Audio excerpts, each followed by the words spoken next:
are going to tell you about how our world works.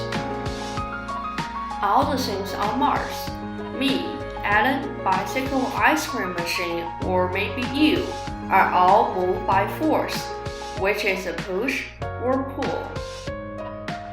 How can we know how much force on us or a thing? Vector is an arrow, and it can tell you the amount and direction of force. Then how can we count the amount of force? Thanks to Isaac Newton. The answer is Newton. Newton is a unit of force. Only with the net force, which is the total amount of force that is moving an object, is not zero, the thing can actually move.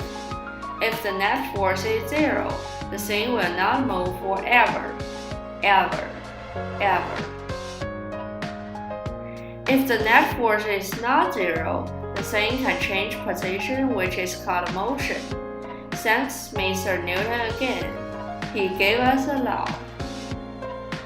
Newton's first law of motion, which said the object's motion will not change until another force acts on it. This law is also known as the law of inertia. Inertia is when an object doesn't want to do anything.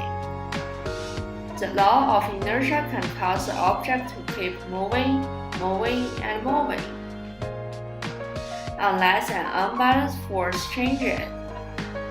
Thanks Mr. Newton again and again. He gave us the second law, Newton's second law of motion. Force equals mass times acceleration. Acceleration is a change in speed, as known as velocity. It can slow down, speed up, or stop an object. Velocity is basically the speed in a direction. Okay, it's time for function. Speed equals distance divided by time. And distance is the length between two things. Welcome Mr. Newton to talk about his third law. Newton's third law of motion is that each action has an equal and opposite reaction.